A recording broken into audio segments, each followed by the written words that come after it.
ചെയ്തിട്ടുണ്ട്. പക്ഷെ അതൊക്കെ അള്ളാഹ് സ്വീകരിക്കുമോ എന്നതാണ് ഒരു വിശ്വാസിയെ സംബന്ധിച്ചുള്ള ഏറ്റവും വലിയ ആശങ്ക.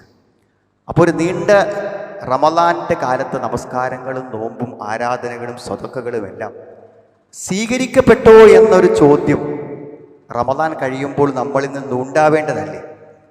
അങ്ങനെ സ്വീകരിക്കപ്പെട്ടിട്ടുണ്ട് എന്ന് നമുക്ക് മനസ്സിലാക്കുവാനുള്ള അടയാളം മുമ്പത്തെ ജീവിതത്തിനേക്കാളും എന്തോ ചില മാറ്റങ്ങൾ റമളാൻ കഴിഞ്ഞപ്പോൾ നമ്മളിൽ വന്നു ചേർന്നു എന്നതാണ്. സത്യത്തിൽ അങ്ങനെ സംഭവിച്ചിട്ടുണ്ടോ? ഇന്ന് നമ്മളൊരു ജുമഅയിലാണ്, റമളാൻ കഴിഞ്ഞിട്ടുള്ള 2ാമത്തെ വെള്ളിയാഴ്ച. റമളാന് മുമ്പുള്ള വെള്ളിയാഴ്ചകളിൽ നമ്മളെല്ലാവരും പള്ളിയിൽ വന്നിട്ടുണ്ട്. ആ പള്ളിയിൽ വന്ന സന്ദർഭങ്ങളിൽ ഉണ്ടായിരുന്ന അതേ മാനസികാവസ്ഥയും അതേ ജീവിത ശൈലിയും അതേ ഇസ്ലാമിക ജീവിതവും തന്നെയാണോ സുഹൃത്തുക്കളെ ഇന്ന് ഈ വെള്ളിയാഴ്ച നമ്മൾ വരുമ്പോഴും? എങ്കിൽ ഈ ഒരു മാസക്കാലത്തെ റമളാൻ നമ്മളിൽ ഒന്നും സംഭവിപ്പിച്ചിട്ടില്ലെന്ന കാര്യം ഉറപ്പാണ്.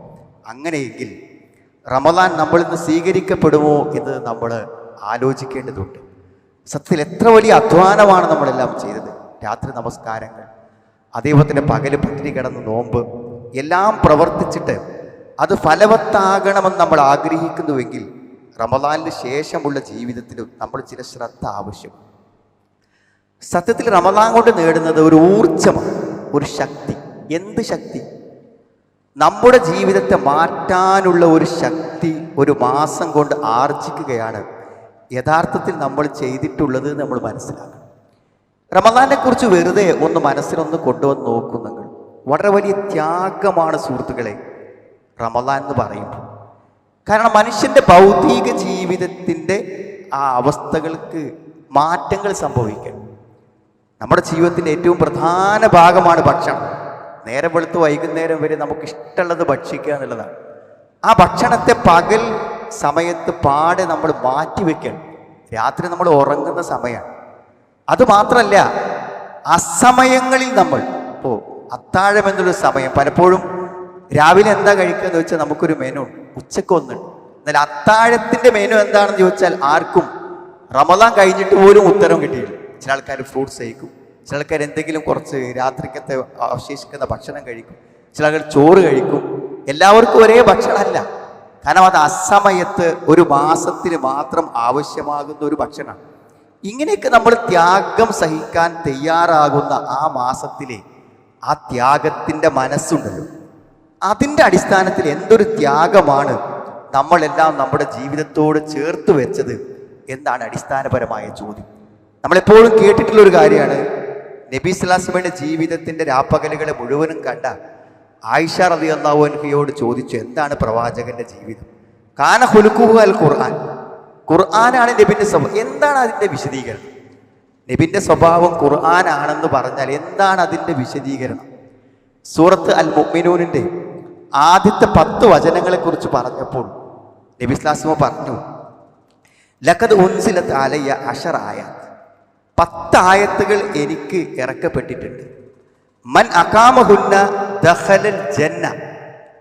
ആ 10 ആയത്തുകളിൽ പറഞ്ഞ കാര്യം ഒരാൾ പ്രാവർത്തികമാക്കുകയാണെങ്കിൽ ദഖലൽ ജന്ന, അയാൾ സ്വർഗത്തിൽ പ്രവേശിക്കുന്നതാണ്. എന്തൊരു ഉറപ്പാണ് സഹോദരങ്ങളെ നബി സ്വല്ലല്ലാഹു അലൈഹി വസല്ലം പറഞ്ഞത്. അത് പ്രവാചകന്റെ വാക്കിൽ മാത്രമല്ല, നമ്മൾ ആ ആയത്തുകളുടെ തുടക്കം പരിശോധിച്ചാൽ ഖദ് അഫ്ലഹൽ മുഅ്മിനൂൻ, സത്യവിശ്വാസികൾ വിജയിച്ചിരിക്കുന്നു എന്നാണ്. ആ വിജയം ഇഹലോകത്തും വിജയം, പരലോകത്തും വിജയം, ഉറപ്പിച്ച് പറയാം. ഒരു മാതിയായിട്ടുള്ള ഒരു ക്രിയയുടെ അറബി പദത്തിൻ്റെ തുടക്കത്തിൽ ഖദ് എന്ന് വന്നാൽ തീർച്ചയാണ് അള്ളാഹു വിജയം ഉറപ്പിച്ച് നമുക്ക് തരികയാണ്. എന്താണ് ആ വിജയം? പരലോകത്ത് വിജയം സ്വർഗ്ഗം, ഇഹലോകത്ത് വിജയം എന്നുള്ള സമാധാനപൂർണമായൊരു ജീവിതം. ഇത് പാലിക്കുന്ന ആളുകൾക്ക്, ഈ 10 ആയത്തിൽ പറഞ്ഞ കാര്യം പാലിക്കുന്ന ആളുകൾക്ക് സ്വർഗം ഉറപ്പാണെന്ന് പറയുമ്പോൾ നമ്മൾ യഥാർത്ഥത്തിൽ വിശുദ്ധ ഖുർആനിൻ്റെ ഈ ആയത്തുകൾ വെച്ച് നമ്മുടെ ജീവിതത്തെ ഒന്ന് താരതമ്യം ചെയ്ത് നോക്കണ്ടേ സുഹൃത്തുക്കളെ? ഞാൻ ഇത് പ്രത്യേകം പറയാൻ കാരണം, നമ്മൾ എവിടെയെങ്കിലും ഖുർആൻ്റെ ഒരു ഭാഗം എടുത്ത് വെച്ചിട്ട് ഞാൻ ഇത് പ്രകാരമാണോ ജീവിക്കുന്നത് എന്നൊരു ആത്മപരിശോധന നടത്താതിരുന്നാൽ എന്ത് ഉറപ്പാണ് നമ്മുടെയൊക്കെ ജീവിതം അള്ളാഹുവിന് വഴിപ്പെട്ട കീഴ്പ്പെട്ട ഒരു വിശ്വാസിയാണെന്ന് എന്ത് ഉറപ്പിലാണ് നമ്മൾ പോകുന്നത്? നിരാശപ്പെടുത്താൻ വേണ്ടി പറയല്ല. ഇന്ദില ഉളിയു അമല ആമിലും മിൻകും മിൻ ദക്കരിൻ ഔ ഉൻസ, ആണാകട്ടെ പെണ്ണാകട്ടെ നിങ്ങളുടെ പ്രവർത്തനങ്ങളെ പാഴാക്കി കളയുകയില്ലെന്ന് അള്ളാഹു നമുക്ക് ഉറപ്പ് തരുന്നു. പക്ഷേ അള്ളാഹു പറഞ്ഞതുപോലെ പ്രവർത്തിക്കുക എന്നുള്ളത് നമ്മളെ സംബന്ധിച്ചിടത്തോളം ഏറ്റവും പ്രധാനപ്പെട്ട ഒരു കാര്യമാണ്. സത്യത്തിൽ അള്ളാഹു മനുഷ്യന്റെ സൃഷ്ടിപ്പിനെ കുറിച്ച് പറയുമ്പോൾ തന്നെ പറയുന്ന കാര്യമാണ് എന്ത്, ഈ പറയപ്പെട്ട വിശേഷണങ്ങൾ വിശ്വാസികൾക്ക് ഉണ്ടാകേണ്ട സ്വഭാവങ്ങളും കർമ്മങ്ങളും ഒക്കെ നമ്മൾ സ്വീകരിക്കണം എന്നാണ്. ലഖദ് ഖലഖനൽ ഇൻസാന ഫീ അഹ്സനി തഖ്വീം, ഏറ്റവും നല്ല രൂപത്തിലാണ് മനുഷ്യനെ നാം സൃഷ്ടിച്ചിരിക്കുന്നത്. സുമ്മ റദദ്നാഹു അസ്ഫല സാഫിലീൻ, പിന്നെ ഏറ്റവും അധമരിൽ അധമനായി അവൻ മാറുകയാണ് പിന്നെ ഉണ്ടാവുക. ഇതിൽ നിന്ന് ആരാണ് രക്ഷപ്പെട്ട ആളുകൾ? ഇല്ലല്ലദീന ആമനു വഅമിലുസ് സ്വാലിഹാത്ത് ഫലഹും അജ്റുൻ ഗൈറു മംനൂൻ, വിശ്വസിച്ചവരും സൽപ്രവർത്തനങ്ങൾ പ്രവർത്തിച്ചവരും ഒഴികെ. അപ്പൊ നമ്മളിൽ എന്ത് നന്മകൾ അവശേഷിക്കുന്നു, എന്ത് കർമ്മങ്ങൾ അവശേഷിക്കുന്നു എന്ന് നോക്കിയാണ് നമ്മുടെ കാര്യങ്ങൾ വിലയിരുത്തുന്നത്. അങ്ങനത്തെ കർമ്മങ്ങളും വിശ്വാസങ്ങളും ഇല്ലെങ്കിലോ വൽ അസ്ർ ഇന്നൽ ഇൻസാന ലഫീ ഖുസ്ർ, മനുഷ്യൻ നഷ്ടത്തിലാണ് എന്ന്. അപ്പോൾ ഒരു ആത്മപരിശോധന അത്രേ ഉള്ളൂ.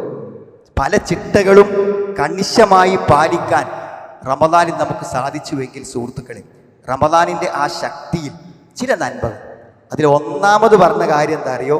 ഖദ് അഫ്ലഹൽ മുഅ്മിനൂൻ അല്ലദീന ഹും ഫീ സ്വലാത്തിഹിം ഖാശിഊൻ. അവർ നിസ്കരിക്കുന്നറിയണമെങ്കിൽ നമ്മളെല്ലാവരും രക്ഷപ്പെടും. കാരണം 5 നേരം നിസ്കരിക്കാത്ത ഒരാളെ എന്തായാലും ചുമക്ക് നമ്മുടെ ഇത്തരം പള്ളികളിൽ വരാൻ സാധ്യത വളരെ കുറവാണ്. അപ്പോൾ നിസ്കരിക്കാത്തല്ല, അല്ലദീന ഹും ഫീ സ്വലാത്തിഹിം ഖാശിഊൻ, ഭക്തിയോടുകൂടെ നമസ്കരിക്കുക. എന്താ ഭക്തിയോടുകൂടെ നമസ്കരിക്കുക എന്ന് പറഞ്ഞാൽ നമ്മുടെ ശരീരവും മനസ്സും അള്ളാഹുവിൻ്റെ മുമ്പിൽ കൊണ്ടുവന്ന് നിർത്തിയിട്ടുള്ള നിസ്കാരം. നമ്മൾ ഏറ്റവും ശക്തമായി ആലോചിക്കേണ്ട ഒരു കാര്യമാണ്. കാരണം ഒന്നാമത്തെ കാര്യം, ഇഹലോകത്തും പരലോകത്തും വിജയിക്കാനുള്ള ഒന്നാമത്തെ കാര്യമായി അള്ളാഹു പറയുന്നത് ആത്മാവുള്ള ഖുശൂഉള്ള നമസ്കാരത്തെക്കുറിച്ചാണ്. സത്യത്തിൽ എന്താണ് നമ്മുടെ നമസ്കാരത്തിന് സംഭവിക്കുന്നത് സുഹൃത്തുക്കളെ? നമുക്കൊക്കെ ഭയങ്കര ധൃതിയാണ്, നമ്മളെവിടെയും നിൽക്കണില്ല. എന്ത് ചെയ്യുകയാണെങ്കിലും അടുത്തതിന് പോകേണ്ടതിൻ്റെ അർജൻറ്റാണ് നമ്മുടെയൊക്കെ മനസ്സിൽ. നമ്മൾ ഡ്രൈവ് ചെയ്യുമ്പോൾ പോലും ആ യാത്രയെ നമ്മൾ ആസ്വദിക്കണില്ല. എത്തേണ്ട സ്ഥലത്തെക്കുറിച്ചുള്ള ബേജാറുകളെ മനസ്സിൽ.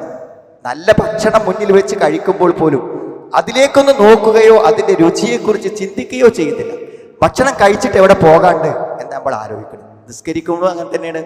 നമുക്ക് നിസ്കാരം കഴിഞ്ഞിട്ട് എവിടെ പോകണം എന്ന ചിന്ത കൊണ്ട് തന്നെ നമ്മുടെ മനസ്സും നമ്മുടെ ശരീരവും അള്ളാഹുവിന് കൊടുത്തുകൊണ്ടുള്ള ഒരു നമസ്കാരം നമ്മൾ നമസ്കരിക്കുന്നുണ്ടോ എന്നാണ്.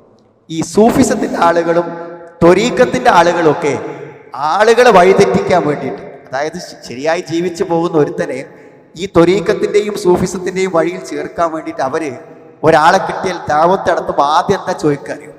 നീ ഇന്നേ വരെ ജീവിതത്തിൽ എന്തെങ്കിലും ഒരു നിസ്കാരം ഭക്തിപൂർവ്വം നിസ്കരിച്ചു എന്ന് നിനക്ക് പറയാൻ പറ്റുമോ?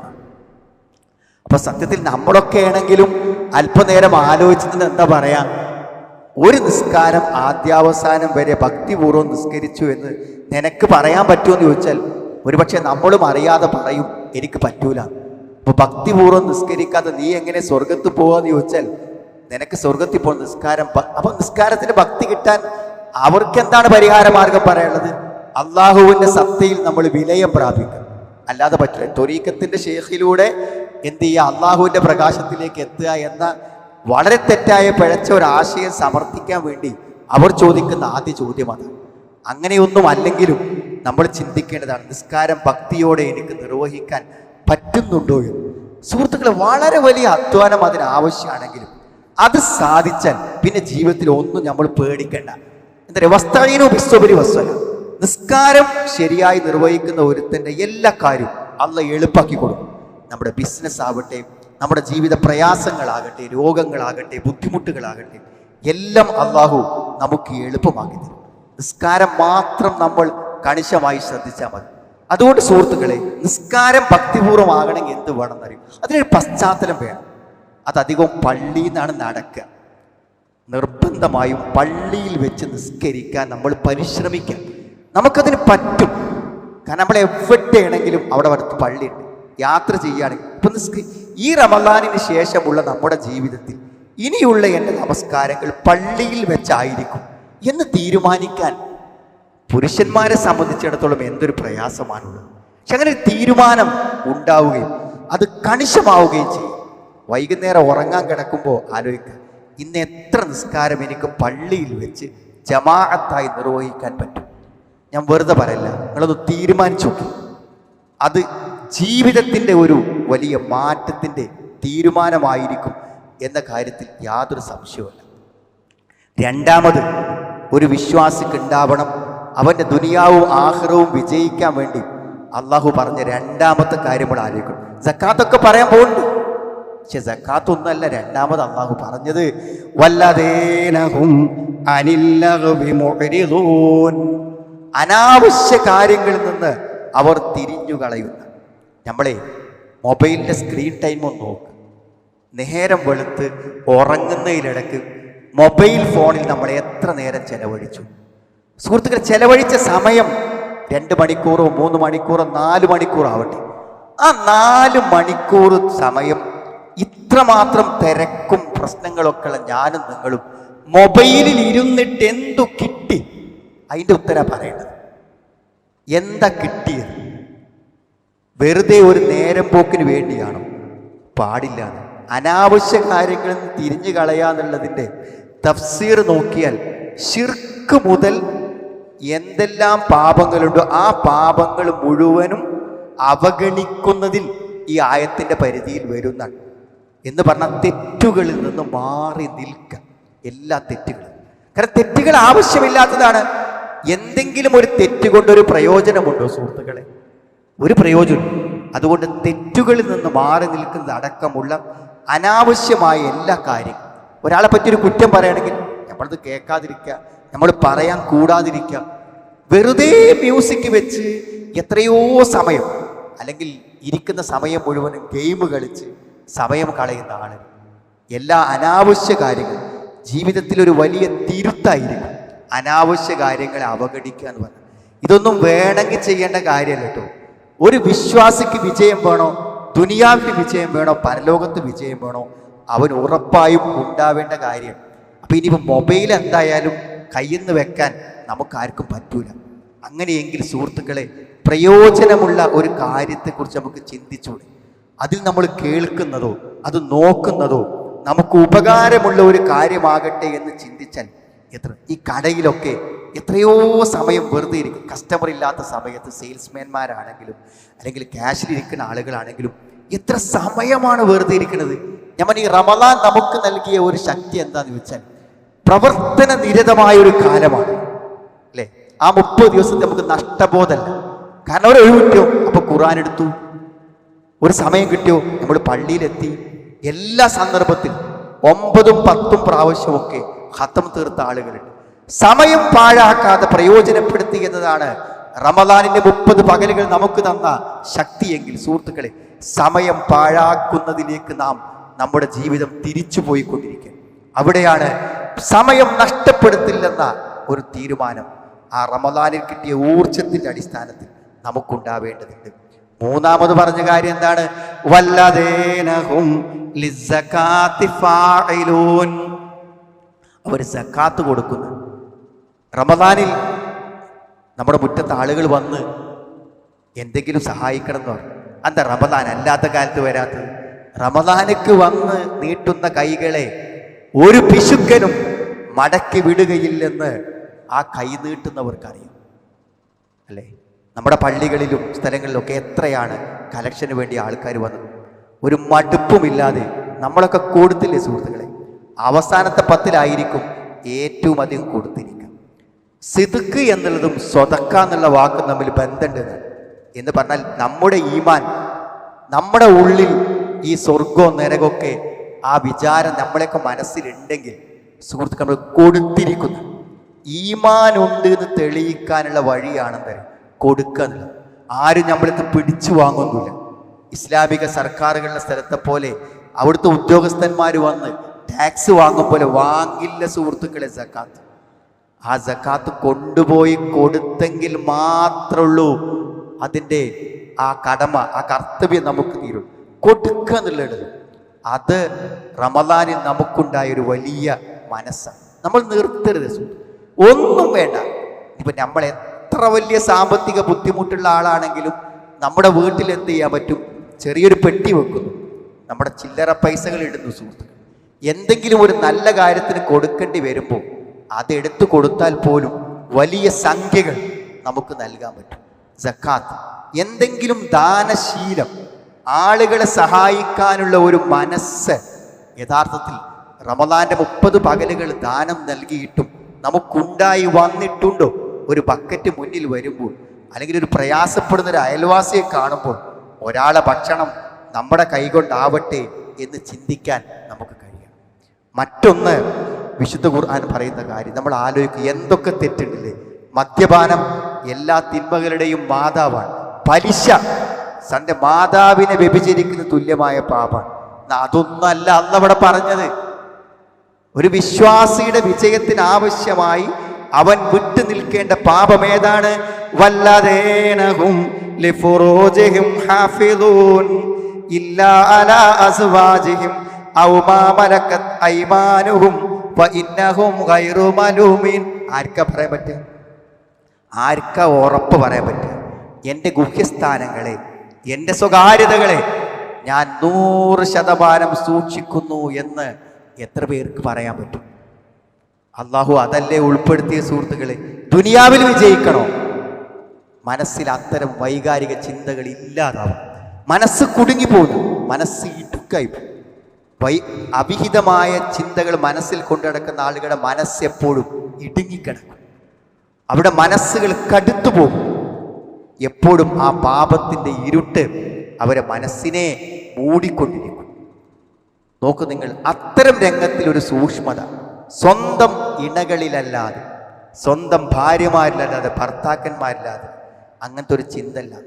പണ്ഡിതന്മാർ ഹിജാബിനെ പോലും ഉൾപ്പെടുത്തി. ഏത്? നമ്മുടെ വസ്ത്രധാരണത്തിൽ സ്ത്രീകൾ കാണിക്കേണ്ട സൂക്ഷ്മതയെപ്പോലും ഉൾപ്പെടുത്തിയിട്ടാണ് ഈ കാര്യം പറഞ്ഞിട്ടുള്ളത്. ജാമ്യം നിന്നു നബി തൻ്റെ ഗുഹ്യസ്ഥാനത്തെയും നാവിനെയും സൂക്ഷിക്കുന്നവർക്ക് സ്വർഗം തരാൻ. പാപം ഭാരങ്ങളാണ്.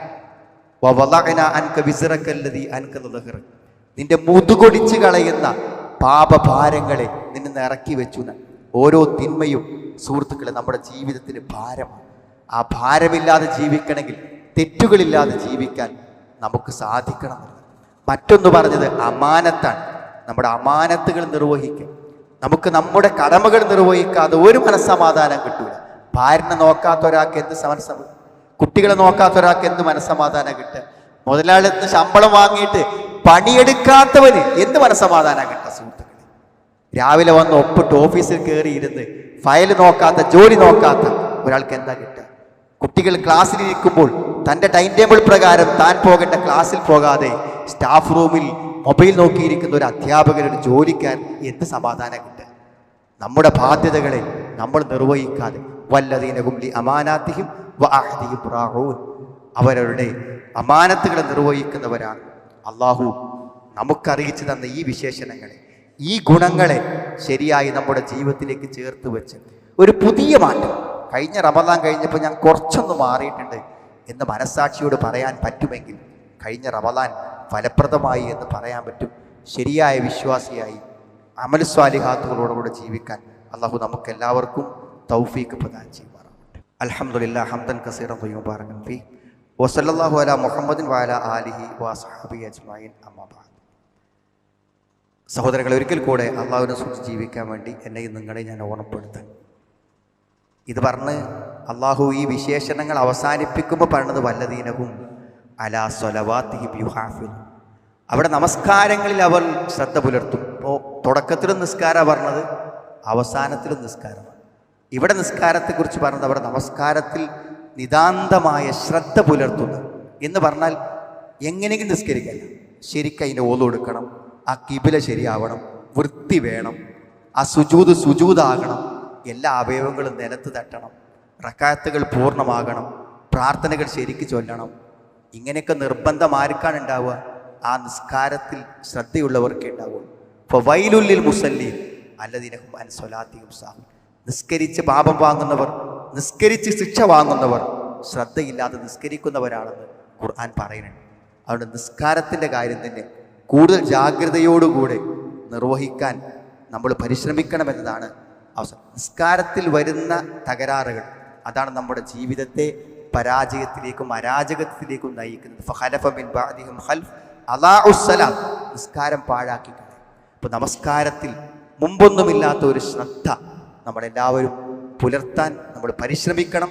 റമദാനിൻ്റെ ഊർജം ഒരു ഊർജമായി നമ്മുടെ റമദാനാനന്തര ജീവിതത്തിൽ, ഒരു 11 മാസത്തെ ജീവിതത്തിൽ പ്രതിഫലിക്കാൻ നമ്മളെല്ലാവരും പരിശ്രമിക്കണം എന്ന് പ്രത്യേകമായി ഓർമ്മപ്പെടുത്തുക. സഹോദരങ്ങളെ, ധാരാളം ആളുകൾ രോഗികളായി നമ്മുടെ ജുമാക്ക് വരുന്ന ആളുകൾ, അതേപോലെ തന്നെ നമ്മുടെ പള്ളിയുടെ കാര്യങ്ങളിലൊക്കെ വളരെയധികം സജീവമായി പങ്കെടുത്ത് ഉണ്ടാകുന്ന സമയം പള്ളിയിൽ ഉണ്ടാവണമെന്ന് ആഗ്രഹിക്കുന്ന ആളുകൾ, അവരൊക്കെ രോഗത്തിലാണ്. അള്ളാഹുവിൻ്റെ രോഗങ്ങളെ അള്ളാഹു ശിഫയാക്കി കൊടുക്കുമാറാവട്ടെ. പ്രയാസങ്ങളും ബുദ്ധിമുട്ടുകൾക്ക് അള്ളാഹുവെ നീ ആശ്വാസത്തെയും സമാധാനത്തെയും നീ പ്രദാനം ചെയ്യണമേ റഹ്മാനെ. ഞങ്ങളുടെ എല്ലാവരുടെയും നല്ലതായ ഉദ്ദേശങ്ങളെ ഞങ്ങൾക്ക് നീ പൂർത്തിയാക്കി തരണമേ റഹ്മാനെ. അല്ലാഹുമ്മ ഗ്ഫിറിൽ മുഅ്മിനീന വൽ മുഅ്മിനാത്ത് റബ്ബന സ്രിഫ് അന്നാ അദാബ ജഹന്നം ഇന്ന അദാബഹാ കാന ഗറാമ ഇന്നഹാ സാഅത് മുസ്തഖറൻ വ മുഖാമ റബ്ബന തഖബ്ബൽ മിന്നാ ഇന്നക അൻതസ് സമീഉൽ അലീം വതുബ് അലൈനാ ഇന്നക അൻതത് തവ്വാബുർ റഹീം റബ്ബന ആതിനാ ഫിദ് ദുനിയാ ഹസന വഫിൽ ആഖിറതി ഹസനതൻ വഖിനാ അദാബൻ നാർ.